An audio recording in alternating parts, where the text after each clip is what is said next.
Oh, you're not still fretting about some mystery bloke claiming to be Frank's heir, are you? I just need some answers. You survived Chris and Zoe, who had much more of a claim on his estate than somebody crawling out of the woodwork 25 years after he's died.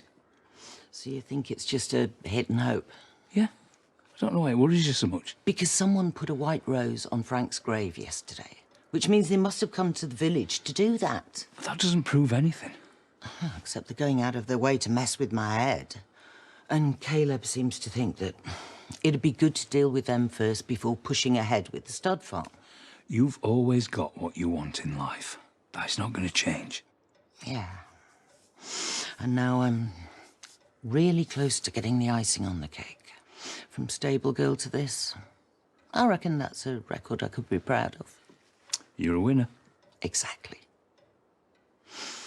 I've spent a lifetime building all this up. I'm not going to let anyone take it away from me. Oh, I don't want to make you late for work. Yeah, I guess you're right. I'll see you later.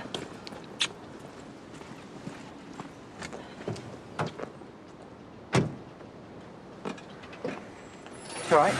Yeah, you? Yeah. You could have been a bit more enthusiastic. What do you mean? You're supposed to be madly in love with her. I can hardly wait to get married. You could be a bit more passionate. You didn't even give her a peck on the cheek. She needed to get to work. I'm sure she'd have took the day off if you'd asked. She's mad about you. She can be so clingy sometimes. But that's a good thing, isn't it? Start taking advantage of that. Easy for you to say. Should be easy for you to do. Most blokes would jump at a chance. Yeah, but you're asking me to marry someone I've got no feelings for. You know, that's kind of what you want me to do.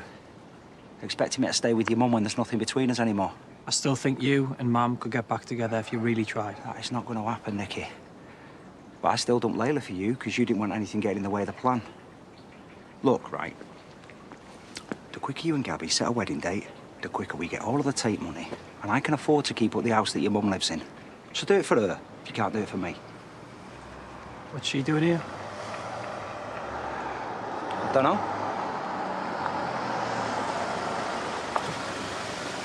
Hop in. We need to talk. But we've got problems. Just the opposite. See you, mate.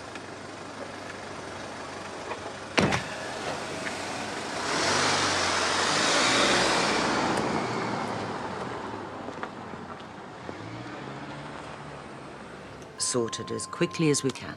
I mean, once it's all signed and sealed, happier I'll be. No, I still think that you should get this anonymous heir out of the way first. Well, he can't make any claim on the stud farm. And Frank's been dead years, so can't be part of any inheritance. Yeah, but it does leave a bad taste, though.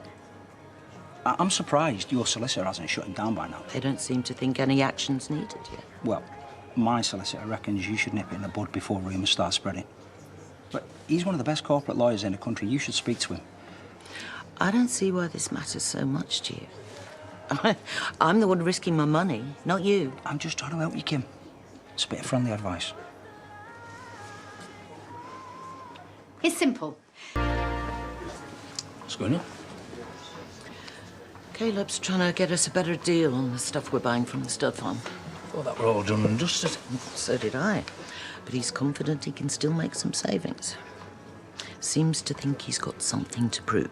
If he messes up, he'll lose local goodwill, and that won't be good for the business. Well, let's just hope he knows what he's doing.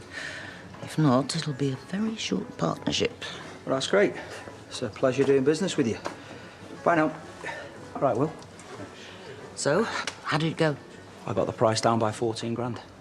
Well, that's an improvement. That's what I'm here for. Congratulations. That must be worth a celebratory drink. Maybe you could start listening to me now. Give my solicitor a fair hearing. You could save you money as well.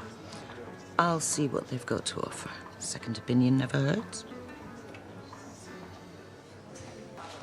Oh, I was expecting you earlier. We were meant to be interviewing for the new kitchen hands. Well, I knew you could handle that on your own. Well, you usually like to approve new staff.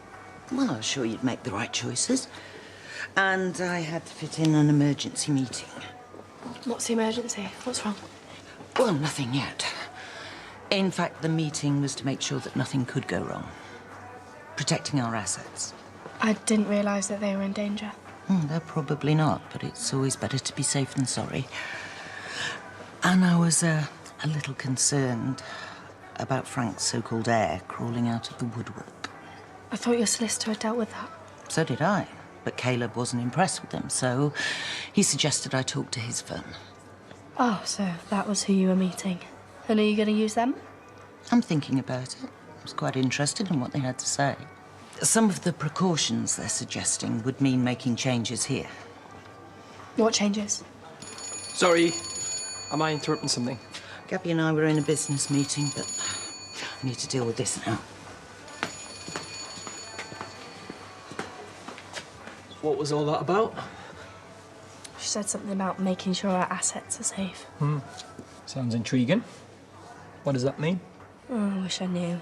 But she seems careful not to tell me too much. You know what she's like. But we can dish the dirt on our date tonight. Can't wait. But it looks like she's ready to start again. So. Best leave you to it.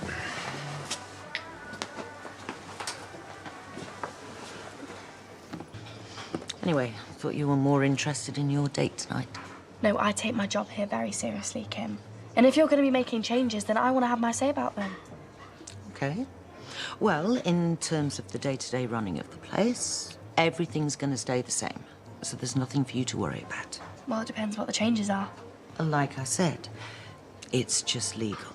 We might need to change the ownership setup to make us less vulnerable to hostile takeovers. Well, I don't like the sound of that. I'm not giving up my share. Of course not. But they haven't put together a final plan yet, and I haven't agreed to anything. So I'll keep you up to date on progress. Yeah, you better. Because my stake in this is what guarantees a future for Thomas. And I'm not giving that up. I'd never ask you to. He's not just your son, he's my grandson. And whatever happens, he will always be looked after. How can I be sure of that? I'll talk to the solicitors again. Maybe we should consider putting the place in his name. That way we'll know it'll always be in the family.